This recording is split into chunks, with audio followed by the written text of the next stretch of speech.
MA उत्तरार्ध में भारत के भूगोल के अंतर्गत आज हम भारत की जलवायु के बारे में अध्ययन करेंगे। इससे पूर्व हम भारत का परिचय, एशिया में भारत की स्थिति, इसका अध्ययन कर चुके हैं। मैं डॉक्टर सुनंदा भंडारी, सह आचार्य भूगोल, राजकीय महाविद्यालय टोंक।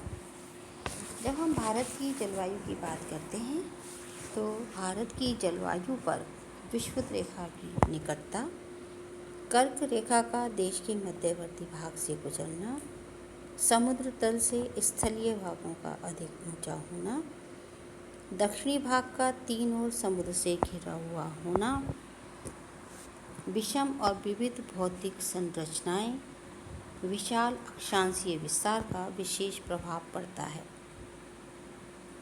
जब हम देखते हैं कि उत्तर में स्थित हिमालय की ऊंची हिमाच्छादित श्रेणियाँ इसको मध्य एशिया की ओर से आने वाली ठंडी वायु से बचाकर एक संशोधित महाद्वीपीय जलवायु का रूप देती है।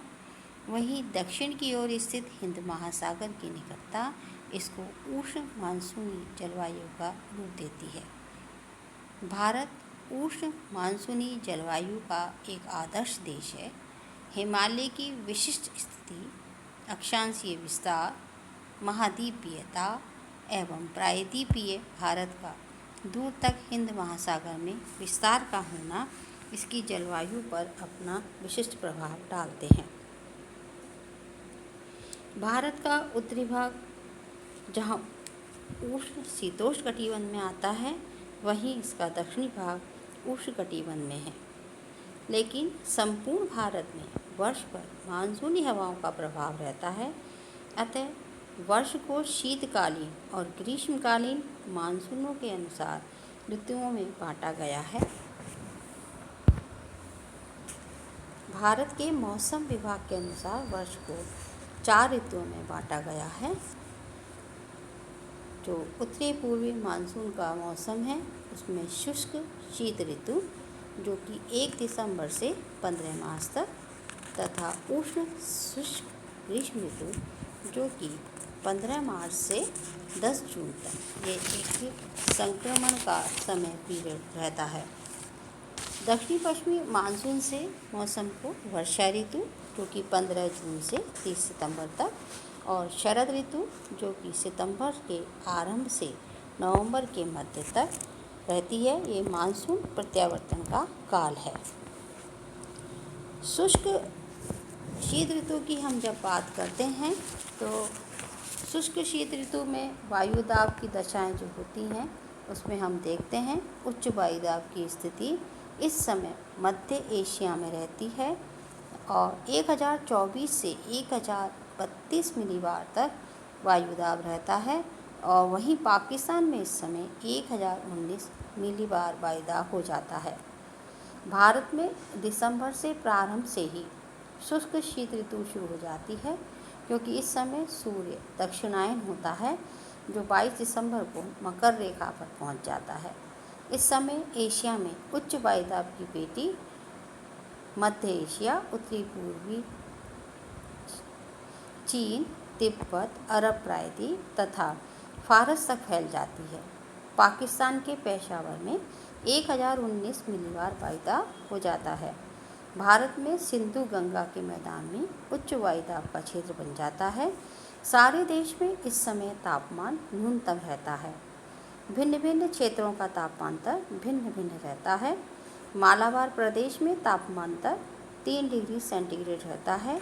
वहीं पश्चिमी राजस्थान में 17 डिग्री सेंटीग्रेड तक तापमांतर पहुंच जाता है। दिसंबर के मध्य से मध्य एशिया में उच्च वायु दाब होने के कारण पछुआ पवनों की एक शाखा दक्षिण की ओर मुड़ जाती है तथा वह भूमध्य सागर से नमी ग्रहण कर फारस, पाकिस्तान, उत्तरी भारत और दक्षिणी चीन की ओर बढ़ने लगती है, जिनसे शीतोष्ण चक्रवातीय वर्षा की प्राप्ति होती है। यद्यपि ये वर्षा कम होती है परंतु रबी की फसल के लिए वर्षा महत्वपूर्ण होती है। इस समय भारत में सबसे न्यून तापमान उत्तरी पश्चिमी हिमालय की पर्वत श्रेणियों, कश्मीर, राजस्थान के मरुस्थलीय क्षेत्रों में मिलता है। हिमालय पर्वतीय क्षेत्र में हिमपात होने से शीतलहर चलने लगती है। तापमान की बात करें तो इस समय समताप रेखाएं प्राय अक्षांश रेखाओं के समानांतर चलती हैं। उत्तर पश्चिम भारत में औसत तापमान 18 डिग्री सेंटीग्रेड तथा दक्षिण भारत में 24 डिग्री सेंटीग्रेड तक रहता है। अधिकांश भारत में महाद्वीपीय पवनें चलती हैं। उत्तर से दक्षिण की ओर जैसे जैसे जाते हैं तापमान में वृद्धि होती जाती है। समताप रेखाएं क्योंकि इस समय समानांतर चलती हैं। पंजाब व राजस्थान में तापमान रात के समय 0 डिग्री सेंटीग्रेड के नीचे भी पहुंच जाता है। संपूर्ण उत्तरी पश्चिमी भाग में पाला गिरता है। वर्षा उत्तरी भारत में उत्तर पश्चिम से आने वाले शीतोष्ण चक्रवातों से वर्षा होती है। इस समय दक्षिणी भारत के कारोमंडल तट पर भी वर्षा होती है। इस समय उत्तरी पूर्वी मानसूनी हवाओं से तमिलनाडु में अच्छी वर्षा हो जाती है। इस समय हिमालय क्षेत्र में हिमपात होने से उत्तरी भारत शीतलहर की चपेट में रहता है। शीतकाल में संपूर्ण वर्षा का केवल 5% ही वर्षा की प्राप्ति इस समय होती है। जैसा कि मानचित्र में भी आप देख रहे हो कि इस समय भारत में समदाब रेखाएं और प्रचलित पवनों की दिशाएं आपको स्पष्ट रूप से दिखाई दे रही हैं तथा तापमान भी हमको दिखाई दे रहा है कि जैसे जैसे हम उत्तर भारत की ओर की समताप रेखाएं देख रहे हैं वहाँ कम तापमान की समताप रेखाएं हैं और दक्षिण भारत की ओर हमको अधिक तापमान की समताप रेखाएं दिखाई दे रही हैं। इसी प्रकार शीतकालीन तूफानों का मार्ग भी हमको पश्चिम से उत्तर पूर्व की ओर दिखाई दे रहा है।